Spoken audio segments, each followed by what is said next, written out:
Hey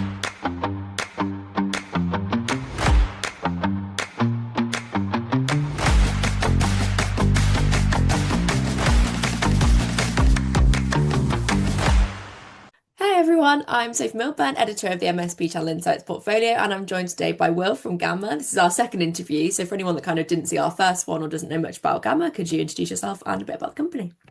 Yeah, absolutely. I'm Will Morey. I'm the managing director of Gamma. I'm responsible for looking after the channel in the UK. So this is our community of partners who we work with to help them take our technology and the technology of our vendor partners into the market.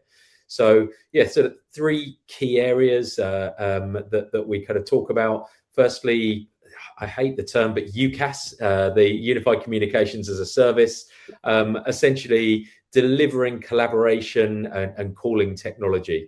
Then we've got our connectivity business. So at the heart of that really sits Fiber Exchange, which is our sort of platform that makes it really easy to look at multiple altnet FTTP providers, along with a whole host of other connectivity products.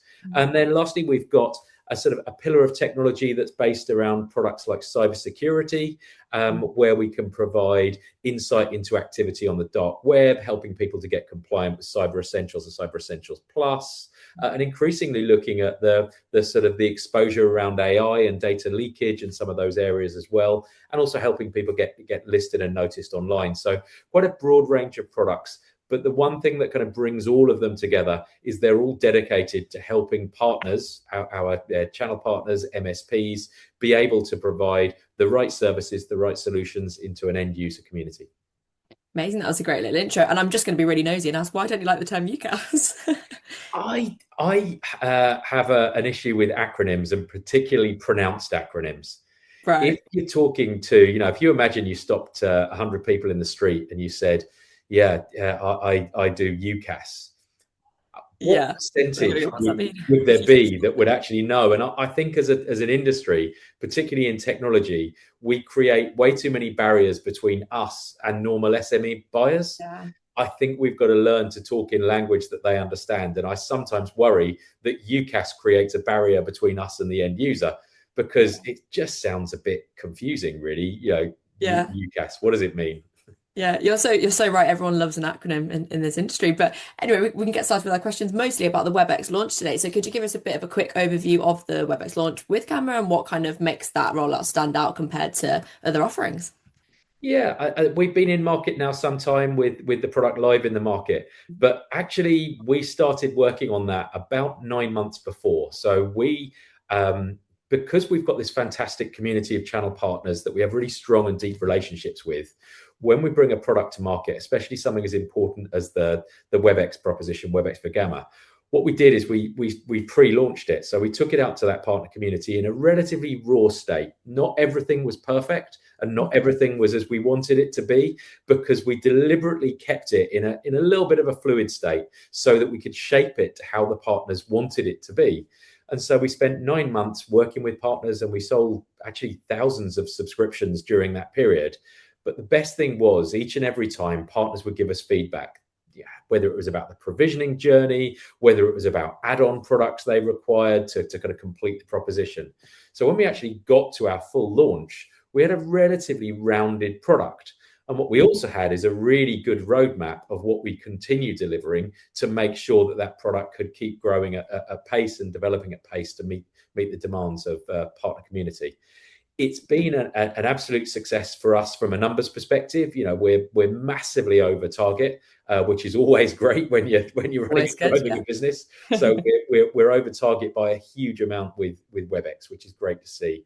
We've got engagement across a very wide number of partners. So what we've maybe seen in the past as well with other product launches is you get one or two sort of hero partners who adopt it, and they make up the bulk of that over performance. What we've actually seen is a huge number of partners adopting it as a technology. And we're now really starting to get more and more great feedback from end users who are seeing a significant difference in working with WebEx versus working with other technologies they've used in the past. So we're seeing that obviously coming through in the numbers, and we can see where they're moving from and what other technologies they come from. And I think the last thing that we kind of talk about a lot when we think about the launch is the impact it's had in the MSP community.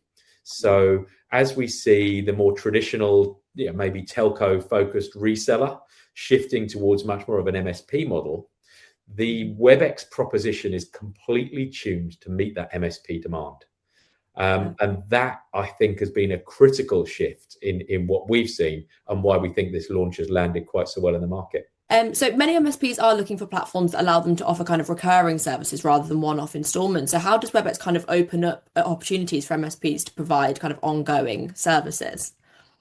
Well, absolutely. It's a subscription economy we live in, and Webex, like everything else, is a SaaS subscription-based product, and it's about landing something with the customer for the long term. So, in talking to our MSP partners, what we increasingly hear is when you buy into a product on a subscription basis, you're essentially buying into the future roadmap of that product. Right. And what we're seeing in the market is that there are legacy UCaaS vendors out there that are about the same price as Webex. But when you're buying Webex, you're buying into and I can't put a number on it because Cisco don't release it, but if we kind of worked back from their overall R&D spend and how critically important Webex is to their strategy, we could estimate that, say, they're spending 400-500 million plus on the innovation a year in terms of developing Webex. Now, that's absolutely huge because it means that as an MSP sells Webex to one of their customers, what they're essentially saying is, how quickly do you want your technology stack to move?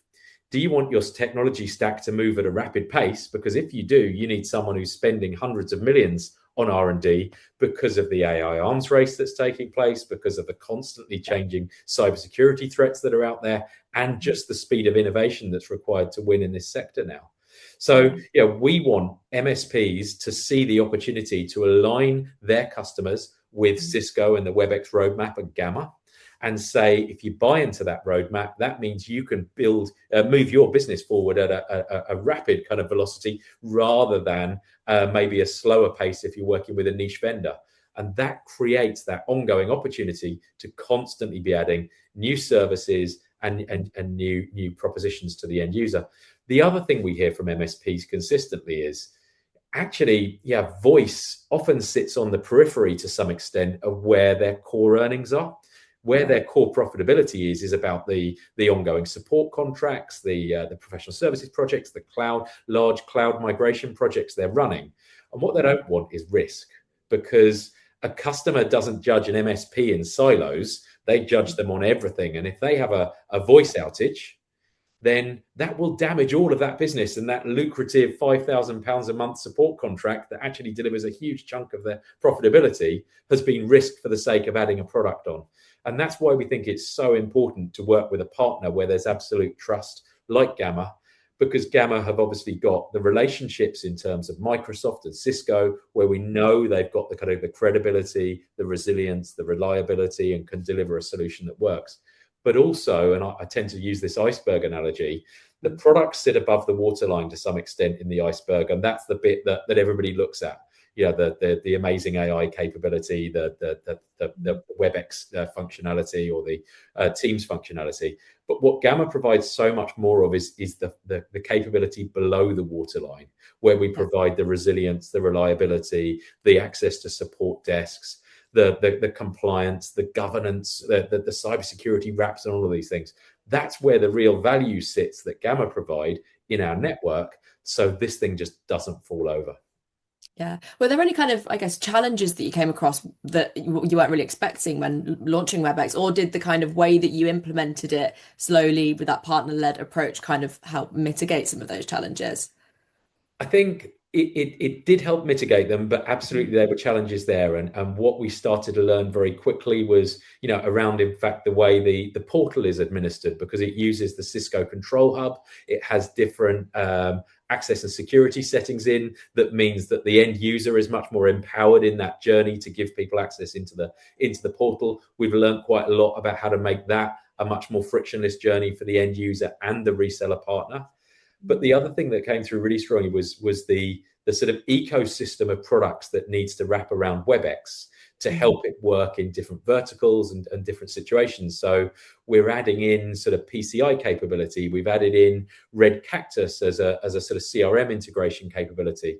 And we've created what we call the Gamma Plus framework, Mhm. which is where on that ordering journey, you can very quickly and easily add in multiple other software products that add value either at a vertical market level or whatever to the Webex proposition. So that for us has been a really, really strong component of it, because through that initial journey of gathering feedback, we were able to very quickly respond to that, bring these products into Gamma Plus, and we've now got really regular launches of products being added into Gamma Plus almost on a weekly and monthly basis.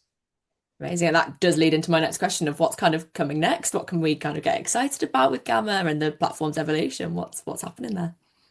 The roadmap coming through from Cisco is just phenomenal. The addition of some of the CX capabilities coming through, some of the agentic AI capability, the big CCaaS kind of capabilities that we'll be launching with the full Webex CCaaS capability, I think is hugely exciting. There's so much constantly being added. I was watching some stuff yesterday around a product called Pindrop, where it's around spotting deep fake AI content within Webex calls.